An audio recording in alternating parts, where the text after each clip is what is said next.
Hello. I am recording my podcast for today. You might find that I'm going to be starting to do my solo episodes a little bit later on Monday because it's my one day off. And so if I have a chance to record earlier, I will try to do so, but otherwise it will be out by the end of the day on Monday because that is the day that I have the full time to record. So today, this past week, I had kind of an exciting, fun thing. I got to interview Kimberly Berry, who has a new podcast out called Being Unnormal. And that podcast is focused on mental health, especially in kids. And so, as it turns out, what's funny is we connected through the Mom in Business group, and I realized I wanted to connect based on her podcast, and then I immediately realized going to her profile that she is also a parent at one of my schools, the middle school that I work at. So that was pretty cool. So I had her on my podcast last week, and then I was on her podcast, Being Unnormal, later in the week on Thursday. So if you haven't seen that, you should totally check it out. I'll put it in the comments here or in the show notes. And what we talked about in great detail was twice exceptionality. So, twice exceptionality means that you are gifted, but you also have some sort of disability that gets in the way of fulfilling your potential. So, it could be as in my case, ADHD or executive functioning issues. It could be some sort of learning disability, processing issues. It can be being on the autism spectrum, any kind of mental health issues. There's a lot of overlap between giftedness and some of these issues. But twice exceptionality specifically can be a challenge because when you look at giving a student help, for example, when you're in schools, then they look at, are you able to function? So to get special help, special education, you have to prove that whatever your disability is impeding your ability to function as and to move forward in your education. And so a lot of times people who are both gifted and have some sort of a disability, they can function okay. They manage to get by. And so they don't get the help that they need in schools especially, but also as adults because they're constantly getting this message of you're not living up to your potential. So, to give an example in my own experience, I wasn't identified gifted until fifth grade because I was in an immersion program, and I had some processing issues around executive functioning, auditory processing, and that sort of thing. But I got by because of the gifted part. But I wasn't identified till fifth grade, so I never really had quite the right balance of education in elementary school. And once I got to middle school and high school, they knew that I was gifted, but they didn't know that there was other stuff going on. And so I was constantly getting messages as an adolescent that I was not living up to my potential. And ironically, I was almost kicked out of the gifted program in high school because I was underachieving. And this is actually why I went into the field of school psychology because it's so misunderstood.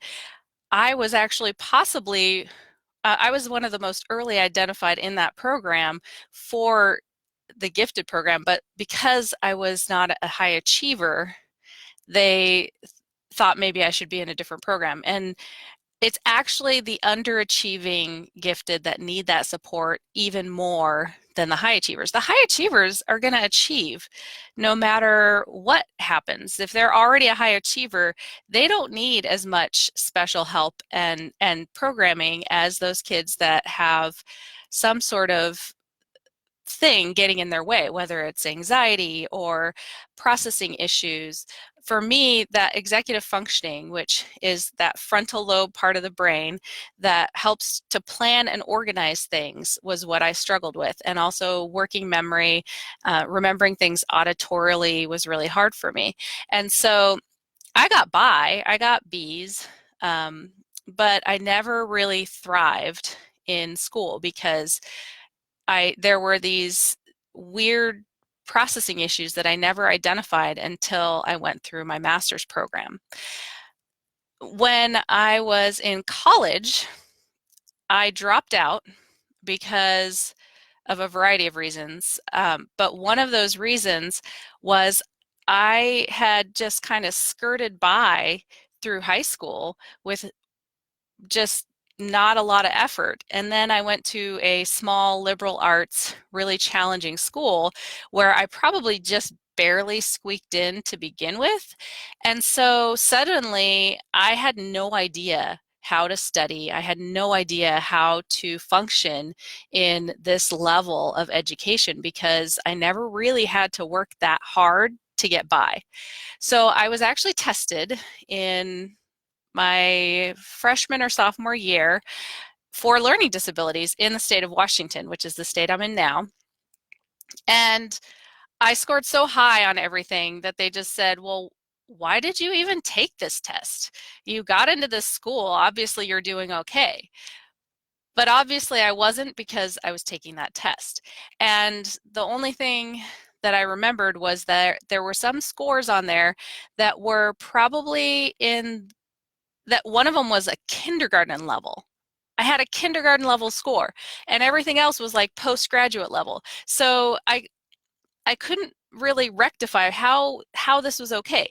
They just sort of dismissed it because even though that score that said kindergarten was actually within normal limits. And that's something that people don't understand necessarily is that grade levels aren't that meaningful when it comes to testing. But what is meaningful is the strengths and weaknesses. And that's what I felt missing in when people were looking at my test scores and trying to explain things to me. They were just kind of dismissed it as you're fine, everything's within normal limits. But why it's important to understand twice exceptionality is that if you have skills that are way up high, and then you have a skill that's in the average to low average range, most people will think, oh, they're fine, they're average. But it's not, because when your other skills are so high and you have this really low area, even if it's within normal limits, it is so frustrating because you know you have these other skills and there's just something that you can't do that you feel like you should do. And oftentimes these people, kids, adults alike, they can really thrive in high level problem solving, creative thinking, and all of that stuff.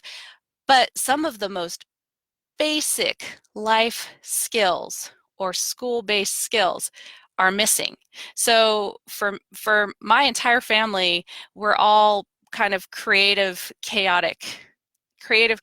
And so I never really learned some of the basic skills of, keeping a household or keeping appointments or getting all of those basic life things done has always been a challenge. And that is common for a lot of people, but when people dismiss it by saying, oh, well, you're smart, you can figure it out, they're dismissing a very real struggle that many of us have with meeting things that other people think are easy. So oftentimes people who are twice exceptional find difficult things actually easy and find things that other people think are easy actually difficult. And it's kind of a paradox that people don't really understand. And that's one of the reasons why I decided that I wanted to start doing assessment outside of the school setting, because in schools, the kids that we are testing are specifically the ones who are failing. They're the ones who cannot meet the requirements to move forward in school. And so we're looking at them, whether they have a learning disability or attention deficit issues or anything like that, we're looking at them from a deficit point of view. And I always try to look at the strengths as well. But when it comes to school-based assessment, you have to have some sort of disability that you believe requires special instruction. Whereas being able to test outside of the school setting, I'm able to test those kids that maybe wouldn't be candidates for assessment in the schools because they wouldn't qualify for special education, but they still need a better understanding of how they learn. So an example of how that might have helped me over time is that when I was in my master's program, I figured out that typing my notes was extremely helpful for me to take in information. And it completely changed the way that I learned, studied, participated in class. And I didn't learn that until I was in my master's program. And so one of the things that I really want to do with both assessment and consultation, so if you've had an assessment and you don't know how to interpret it, I have a lot of experience looking at processing deficits like auditory processing or visual processing or executive functioning, and looking at that big picture, what your strengths and weaknesses are and how you can use them to use your strengths in a positive way, to use your fire in a positive way.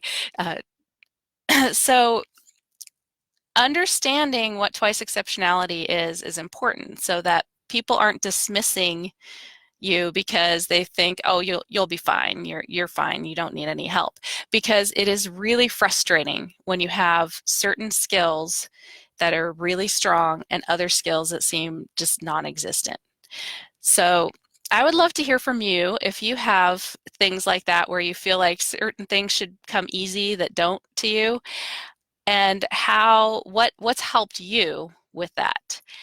And if you want to learn more, you can listen to that episode of Being Unnormal where I go into much more detail about it with Kimberly Berry on her podcast. Have a great day. Have a great week. Bye-bye.